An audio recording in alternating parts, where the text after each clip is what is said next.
Okay. Sorry about that, Instagram. I'm back. All right. So, I believe that we just need clarity, because when we don't have clarity, we walk around sometimes wondering why we're here, wondering why we were created to even be here, why we're still alive, why we're still waking up. You know, believe it or not, there are people every day that wake up still wondering why they're here on earth, still wondering why they've been given a second chance at life, still wondering why God is having mercy on them. And it is completely all about purpose. It's about why you were put on this planet. And I say this all the time, from the beginning of time and for all eternity, there will only be one you. And so because there's only one you, because you have a unique fingerprint, I saw this post, it was amazing. Because you have a unique fingerprint, you have unique eye color, unique hair color, that means that you were put in for a specific reason and for a specific purpose. And that means that there's something that God put in you from before you were even in your mother's womb. There was did in the earth for such a time as carry that out. What he decided to do was make you unique, make you exactly who he wanted you to be. Your hair, your skin, your size, your brain, your all the things that are unique to who you are. God decided to give those to you because he knew that they would help you to carry your purpose out. So when I started talking about 2020 being a year of purpose, I started to map things out, how I wanted to talk about it, because I wanted to join you on this journey. I didn't want you to kind of feel alone when it comes to understanding and knowing your purpose, because I feel like we've taken the word purpose and we've kind of made it like a cliche, like I'm walking in my purpose, I'm out here, doing this thing that I've been created to do. But do we really know what purpose is? Do we really know what it means to be walking in your purpose, to authentically be yourself, to be the person you were created to be? And so I really wanted to kind of give a little bit of guidance in that area and kind of walk with you on this journey, because sometimes it can feel lonely, you can feel confused, times you can feel angry, not really understanding why your life starts to really shift around. And so I wanted to kind of be here on this journey with you, right? So I was going to start off month of January just simply defining what is purpose. So that was what I was going to talk about. I was going to talk about what purpose is, how it impacts your life, why sometimes we run from purpose. But after doing some real praying and letting God kind of lead me and talk to me about, 2020 being a year of purpose, the first thing he told me was, you can't get to purpose unless you have identity, unless you know exactly who you've been called to be. You cannot get to purpose unless you know who you've been called to be. Because if you're rejecting who you've been called to be, if you're rejecting the person that God created, you're in return rejecting the purpose that God has given you. And so if we're rejecting the purpose God has given us, we're rejecting ourselves. And so the first thing we have to do in order to be able to walk in purpose, to know what purpose is, to know what we've been called to do, we have to first identify who we actually are. Who are we to God? Who did God create us to be? And once we identify that, then we begin to say, okay, so that's, if I accept my identity and know my identity, I know that I'm a loud person. I know I'm an extra person. I know that I was given this laugh. I was given this hair. I was given the personality I was given, and I accept that about me. I identify with those areas of me. I don't reject them anymore. That means that when it comes to understanding and praying for purpose, I'm praying right in alignment, because I'm not trying to fake who I am to become something that I'm not. And many times, a lot of us, and I'm going to get into my story, many times a lot of us fake who we are and then fake what we think we're supposed to be doing in the world, because we think that we're fitting in that way. We think that that's what's getting us attention. We think that that's the thing that's going to get us known. That's the thing that's going to get us out there. When in reality, that is not who God created us to be. We're actually identifying a whole nother personality. It's like that what you call schizophrenia a little bit. You're operating as somebody that you're not, if you're not accepting of who you are and then walking in who God created you to be. So I want to share a little bit of my story, because this directly ties into what I've gone through for the past 7 years.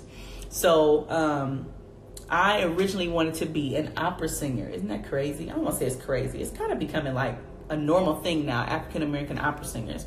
So I wanted to become an opera singer. And so before I wanted to become an opera singer, I actually wanted to be a veterinarian, or I wanted to be a nurse. And so I was interviewing people, trying to understand more about it. but I wasn't secure in my identity. I wasn't secure in who I was. And high school is like it's kind of a shaky stage because you're still trying to find your way, still trying to find your own place in the earth, but you're also trying to fit in. Like, you're not trying to be a lame. You're not trying to be, off on the sides. You want people to like you. You want people to accept you. And so I wasn't really given like a pep talk to really accept exactly who I was. No shade to my parents, not saying that they didn't do anything that they were supposed to do, but I didn't accept who I was. I was always trying to figure out where I fit in. And so because of that, my freshman years, I was always a singer. I was always singing in church, in the plays and things like that while I was in church, and I was loving it, enjoying myself. And so when I went to high school, my freshman year, I joined the beginner's choir. And so I was singing in the choir just because I needed an elective. Like, sometimes you join random classes because you need an elective. So I joined choir because I said, okay, I'm already singing, so why not join a beginner's choir? Easy A, because I could sing, I could read music. So I joined the beginner's choir, and then from beginner's choir, you're bumped up your next year to varsity choir. So I was like, okay, I'm gonna join varsity, why not? So as I'm singing and I'm practicing, one day, one of the older students that was in the choir, she said to me, wow, you have a really nice voice. Excuse me. She said, you should really look into singing. I was like, really? She's like, yeah, you should really take this serious. Like, you have a really nice voice. So me being the influential person not influential, being the ability for others to influence me, kind of overtook me. And I said, well, if she says I could sing, other people probably think I could sing too. And I remember her taking me to other people and inviting other people into my practice room, like, hey, listen to her sing. And I started getting this attention. And it's hard when you start getting attention in one area and you're like, man, I'm really good at this. And people are like, yeah, you're really good at that. And you're like, you think I'm good at it too? Oh, I think I should probably be doing this for the rest of my life. And so I dived in. Like, I went head first, not looking no other way. Immediately I was like, no, I want to be an opera singer. Like, I'm traveling to Italy when I get older. I'm going to grad school. I'm going to travel to Italy where they respect African-American opera singers. I'm going to go sing over there. I'm going to sing at the Metropolitan Opera in New York. And then I'm going to get real old and my voice going to get real shaky like this. And after my voice gets shaky, then I'm going to come back to America and I'm going to teach other people how to sing. Like, that was my whole plan. Kids was in there somewhere, marriage was in there somewhere, but I wasn't pressed. This was the thing that I wanted to do, but not because I wanted to do it, not because I chose it, but because somebody else told me that that was what I should do. And what I ended up doing was dropping any of the interests that I had, dropping the veterinarian, dropping the working with kids, dropping wanting to be a nurse. And I dove into this because that's where the attention was. And many of us get caught up into thinking that we are one thing because that's where the attention is, because that's where the affirmation is, because that's where the approval of the outside, of the approval of people on the outside, that's where it starts to show up. And so we say, well, if everybody is approving me and affirming me in this area, this must be the thing that I'm supposed to be doing. And we dive right in. And so graduated from high school, got a scholarship to go to undergrad. But one thing I noticed about myself was that I was really not committed to this thing. I was committed to the dream. I was committed to singing on stage. I was committed to the solos. I was committed to all of that. I was committed to the product, but I wasn't committed to the work that needed to be done to get there. And so I would be practicing last minute. I would be memorizing music last minute. This was something that I didn't feel like doing. Honestly, if I'm being real, I didn't feel like I needed to do it. I had the talent. I had everything I needed to back it up. So what do I need to practice for? Especially if I'm able to do it at the last minute and still be able to get approval from people, still get people to tell me how wonderful I'm doing. What am I going to keep practicing for? There's no reason. So made it out throughout undergrad. Had a lot of identity issues all throughout undergrad because I was not in the place I was supposed to be. And I was still attracting attention because of my voice, because I had attached myself to this thing. And instead of it being, oh, Allyson can sing, it was the singer Allyson. And so singing became my identification. Singing became what I identified myself as. I didn't see anything else. I didn't see the light at the end of the tunnel. This was the only thing I saw. I had tunnel vision. This was the thing I was going to do. But underneath the surface, I was not doing what I needed to do to prepare myself to get to the level I wanted to get to. I just wanted the end result. I just wanted the product. What do I need to practice for? For what? I got the voice. And so what ended up happening was I became a part of an opera at University of Kentucky. I was going to school at Kentucky State. So University of Kentucky, became a part of an opera. One of my favorite operas, Porgy and Bess. And everybody was like, you sound wonderful. It would be wonderful if you can come to UK. So I was like, yeah, I'm auditioning. Why not? Got into University of Kentucky, full ride scholarship, as well as a job on the side. So I was praying for this thing. I was like, this is what I want to do. So I get to the University of Kentucky. Now, this is not an HBCU.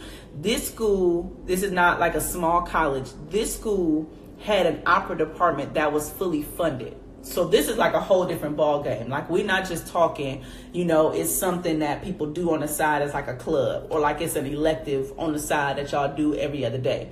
No, this was a fully funded opera department, stage, on sponsorships, everything. Like, this thing was top notch. And what I began to see was that everybody around me that wanted the same thing that I wanted was willing to put in the work and commit to it. And real talk, if you're walking down a path you're not supposed to be on, the first thing that you'll start to see is the real from the fake, and the fake being you. And that's what I started to see within myself. I started to see I don't really want this that bad. Because if I did, I would be like the people at University of Kentucky, in the practice room every single day, in my notebook, breaking down words that are in other languages, learning the language itself, understanding the language, how to speak in it, how to sing in it. And I wasn't doing those things. Those things were not interesting to me. I just wanted to get to the stage. And it started to show. And I started to see that I was faking this thing, that I had just gotten into it for the praise.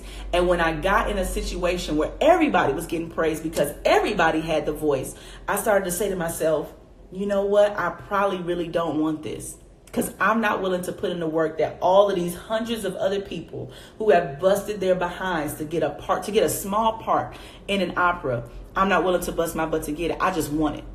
And that's very selfish to think. When we get into a space where we think that we deserve something, even though that's not truly who we are, but we've been getting the attention for it, and it may start in a small circle, you're getting the attention, but then you get in a big circle and you still feel like you deserve it, even though you're not doing the work for it. That's selfish. So what ended up happening was my first voice lesson, walked in ready to sing, was so excited. And after some warm-ups, my voice teacher said, I think you have nodules. Now, if you're a singer, as soon as somebody says you have nodules, you're like, oh, me?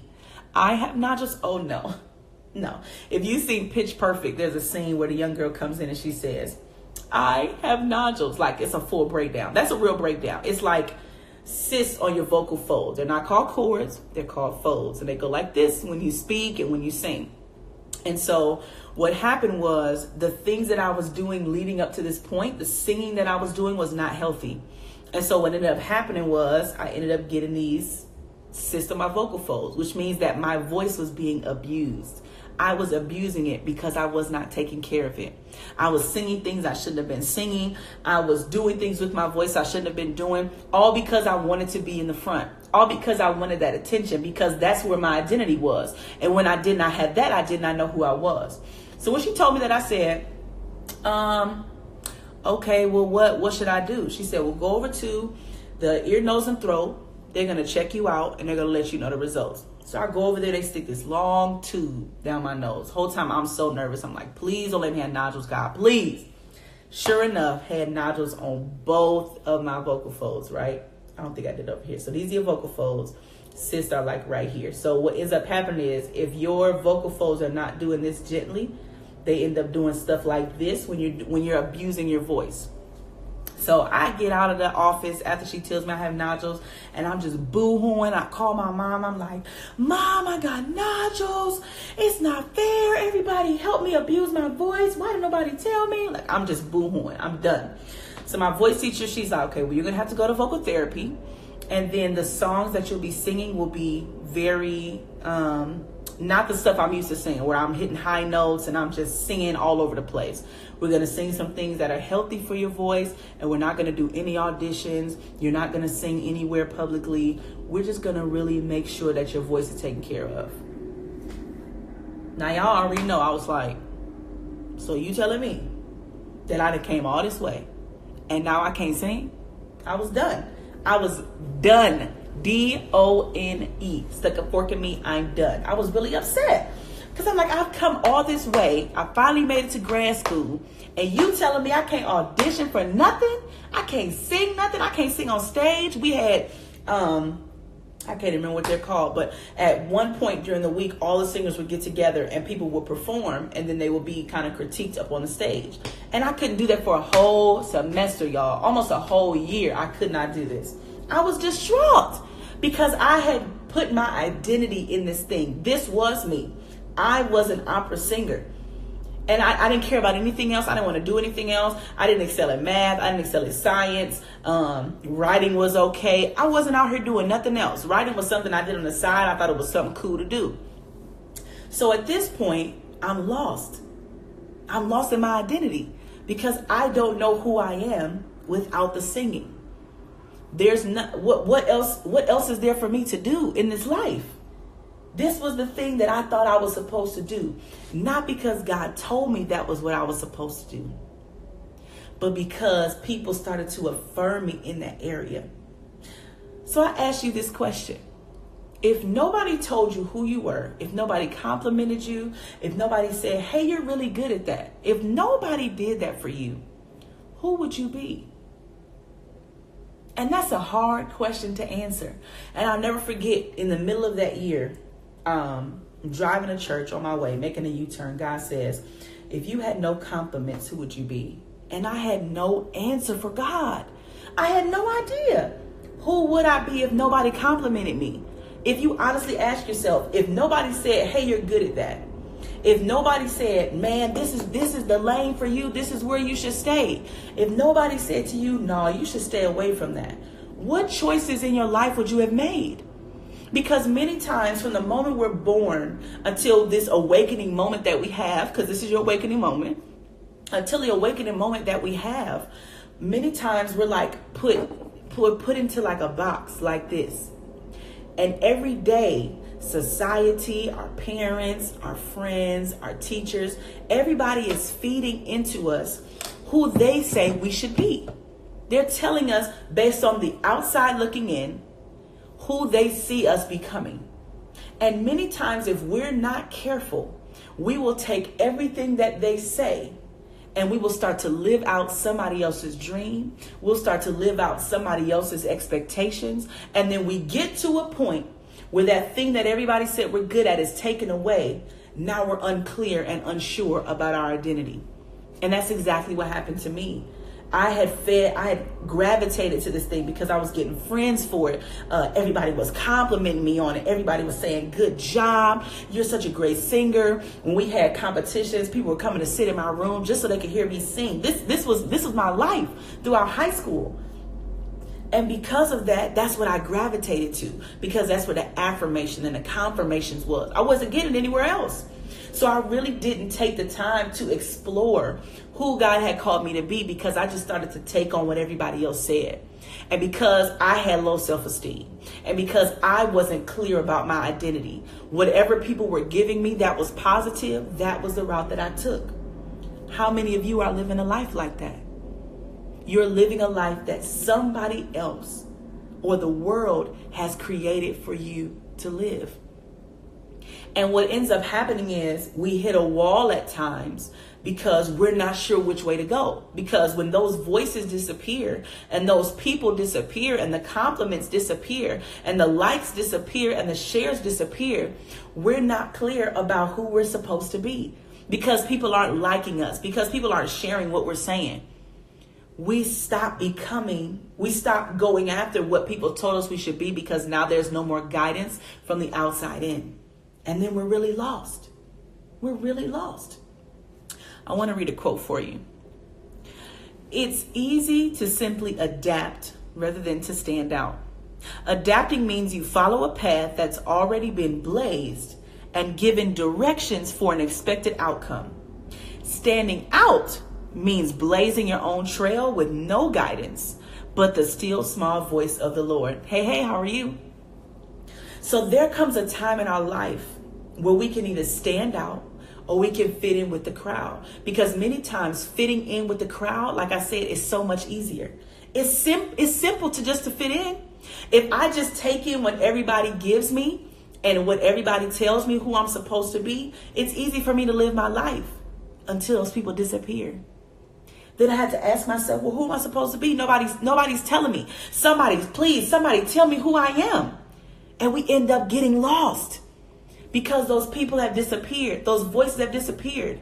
And one of the most dangerous places we can get into is that we're so focused on living for somebody else that the day that person or those group of people have a bad day, then all of a sudden the narrative changes. Now, no, you're not good at that anymore. I don't think you should do that anymore. And so now we're really lost. Now we're really confused. But you just said I was good at that. But you just said you liked when I did that. Now all of a sudden you don't like it because you're having a bad day. Think about the culture we live in. Think about society. 1 minute society says this is the new beauty standard. Thin eyebrows. Let me just be random. Thin eyebrows are the new beauty standard. And so you take all these pictures with you and your new thin eyebrows, and you take pictures of you in all this makeup, and then all of a sudden, all right, y'all, the new standard is no makeup, thick, natural eyebrows. Okay? So now I got to change myself again. So that if you don't hold on to who you've been called to be, and you don't gain a footing in your own identity, what ends up happening is you are always moving and switching who you've been called to be. And eventually you never authentically get to who you're supposed to be. You never get to your purpose. You never get to your authentic calling in the earth. You never do the things that you've been called to do simply because you're always changing when the wind blows. I don't know if you've all seen the movie The Wiz. That's one of my favorite older movies. And there's this scene, it's a beautiful scene, where Dorothy and Scarecrow and everybody else, they're on their way to see The Wiz. And they come to a certain area, right? And so everybody's dancing. I think the first scene, everybody's in green. And everybody's dancing in green. Everybody's talking and bragging about, you got to be seeing green. You know, everybody's just so excited. And then all of a sudden the Wiz comes on. Exactly. People having you believe that you're someone you're not. That's it. So then the Wiz comes on the speakers, right? And the Wiz says, the color is now red. And everybody's identity changes. Everybody's clothing changes. Everybody just does something different. Now, all of a sudden, the new in thing is red. And everybody's bragging like they've always been wearing red.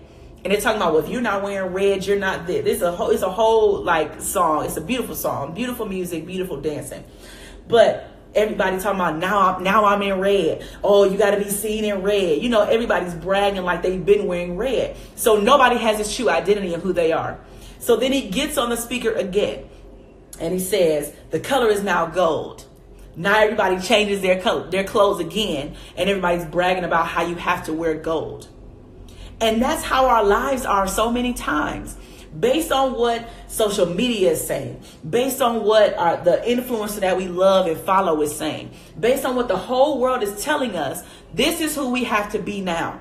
Because this is who we like you to be now. And if we're not careful and we don't get out of the box and we don't get out of what everybody has been telling us, we'll always be changing and altering who we are based on what everybody else is saying. And that's why, and I appreciate Facebook for doing this, that's why they started to take away the likes. because those likes became what everybody depended on. People are selling business strategies saying how to get more likes, how to get more shares. And it goes beyond just sharing your business. If you're sharing your business, that's one thing. If you're sharing a positive message, that's one thing. But if you need those likes and you need those shares simply to tell you and help guide you into who you are and who you're supposed to be, you're in dangerous territory. Very dangerous territory, because it gets to the point that you're not confident in who you've been called to be. Now you're just going with what the times are saying, and you're ever changing, you're ever moving, you're ever evolving into whatever somebody else says. And then it gets to the point that that high person up top says something dangerous, and if you're not careful, you'll jump off the cliff with them. That's it. Accept me for me. If you can't, then leave my life. That's absolutely correct. You have to have the mentality that I'm going to be strong in my identity.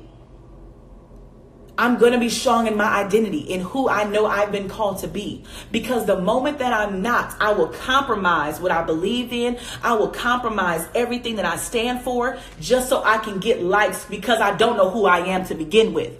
And if I don't know who I am to begin with, then we got a problem. Because at that point, everybody can heavily influence who I'm supposed to be. And if everybody is influencing me and telling me who I'm supposed to be, how can I ever get to my authentic purpose in this earth? I cannot. I simply cannot. I'm going to read you another quote.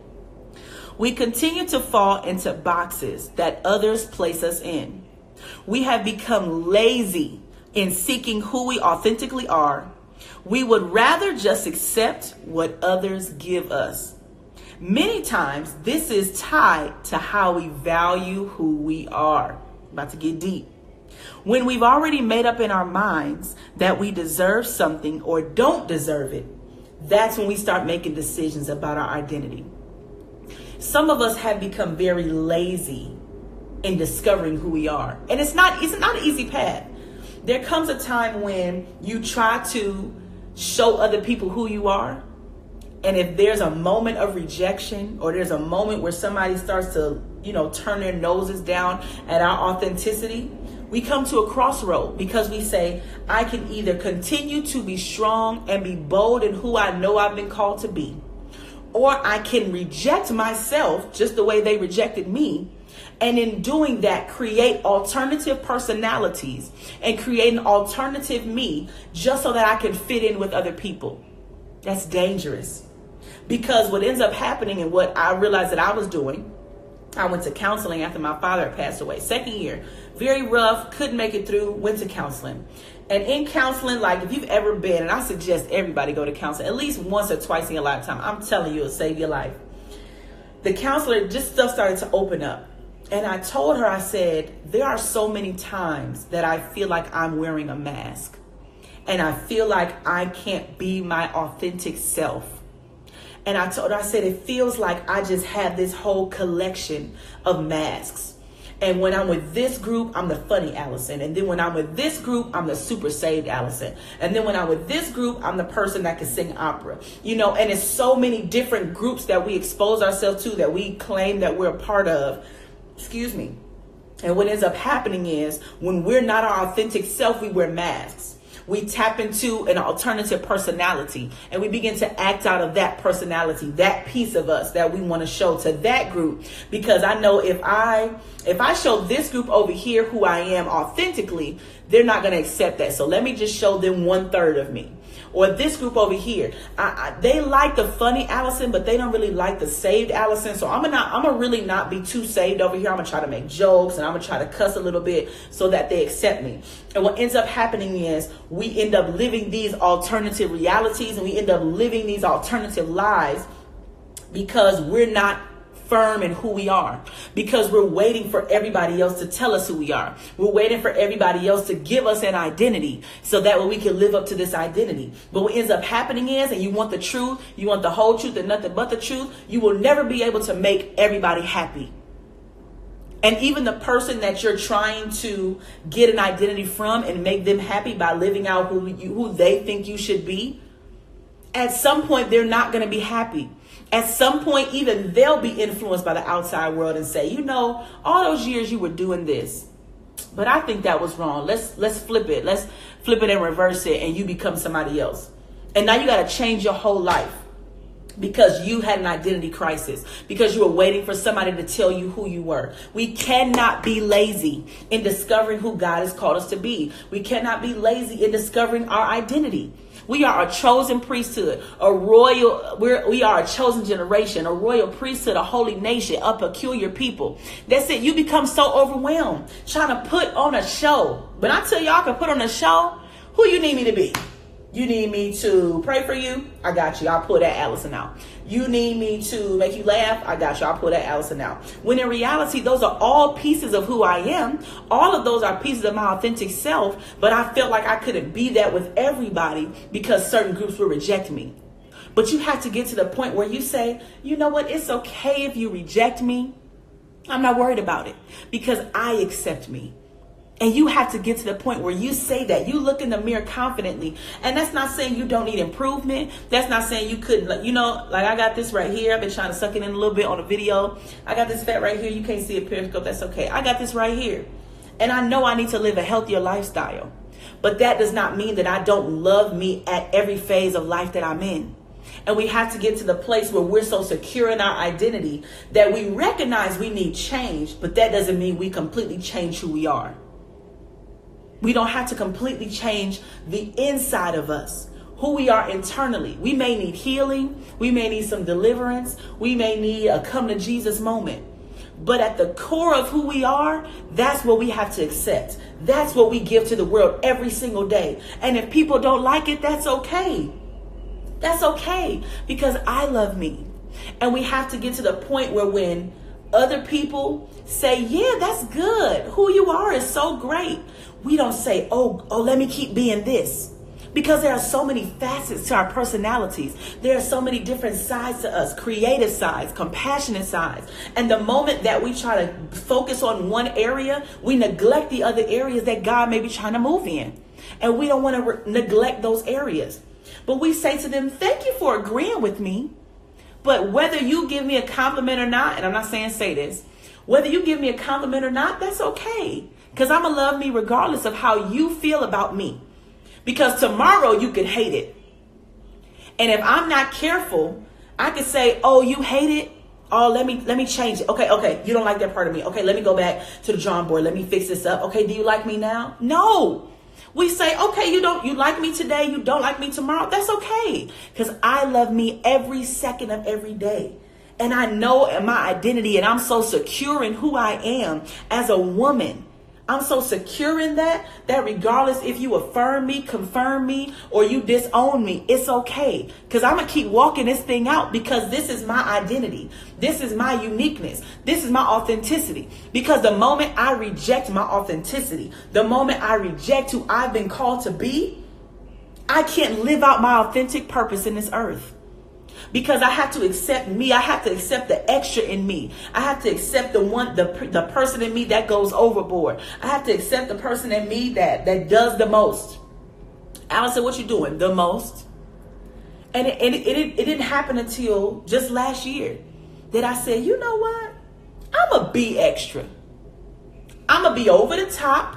I'm going to do the most. Because that's my personality. And the moment I try to shut that down, I'm doing a disservice to the world. Because that's who God created me to be. That's my identity. And I know that I'm secure in that thing. I know I'm secure in it. To the point that if people say, no, that's all right, we don't really want to choose you, I say, okay, that's fine. Because I still choose me. At the end of the day, I still want me. And I know there are people out there who see this, who may tune in, who may watch a replay, who may hear my podcast, who may read my blog and be like, hey, she's onto something. I'm going to follow her. Or I'm going to come in contact with her. I'm going to get some more of what she got. And it doesn't affirm me. It doesn't confirm me. It may be a nice thing to have everybody else be extra. That's what Lisa Nichols said. I accept me. Everybody else is extra. I affirm me. Everybody else is extra. The point where we say everybody else liking me and everybody else accepting me is extra. Because at the drop of a dime, at the drop of a hat, their opinion can change. And I cannot be swayed by their opinion. I cannot be swayed by the things they have to say. I have to be secure in who I am. And one thing I said in the quote, I said, Sometimes we just accept the identity that other people give us because that's the value we place on ourselves. And we think about kids that are in low income communities, right? And automatically when kids are born in those areas, people call it the prison to pipeline. So it's, well, you're in a low income area, which means that you don't have access to equal education, and I'm a teacher, so I know this. So which means that by third grade, you probably won't be able to read. Your dad's not in your life, or you definitely won't be able to read because you won't have that support at home. Your mom's always working, so you're probably by yourself. So more than likely, we're going to build a jail cell based on the amount of kids that can read. And if you're not careful, and this is even to young people, if you're not careful, you will take those labels that people try to put on you. Even people in the streets try to put on you. Hey man, go ahead, let that schooling go. Come ride with me, because you're not gonna get out. You're not gonna get out this neighborhood. We gonna help the hood another way. And sometimes you end up getting into that, and you accept that because you don't feel like you deserve better. Woo! I just tapped into something. Sometimes you accept the identity that other people give you because you don't feel like you deserve better. Or you don't feel like you deserve better because of the mistakes you've made, because of your past mistakes. You say to yourself, you're right, I don't deserve this life. So I'm going to go ahead and accept this identity that you're giving me because it's probably the best thing I can get. Jesus.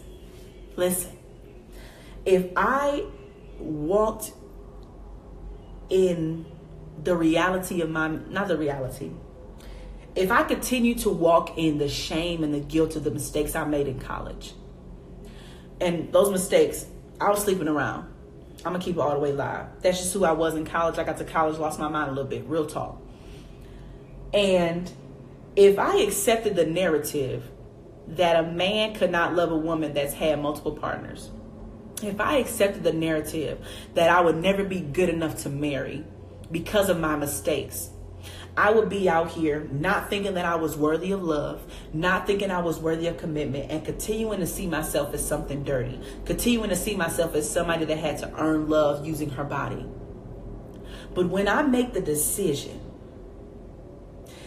to not accept that is my do-all, be-all, end-all, when I make the decision to accept that I am not my mistakes, I don't accept the narrative that you try to give me. I don't accept the identity that you try to put on me, because I know that I'm worth more. I know that I have value. I know that I have worth.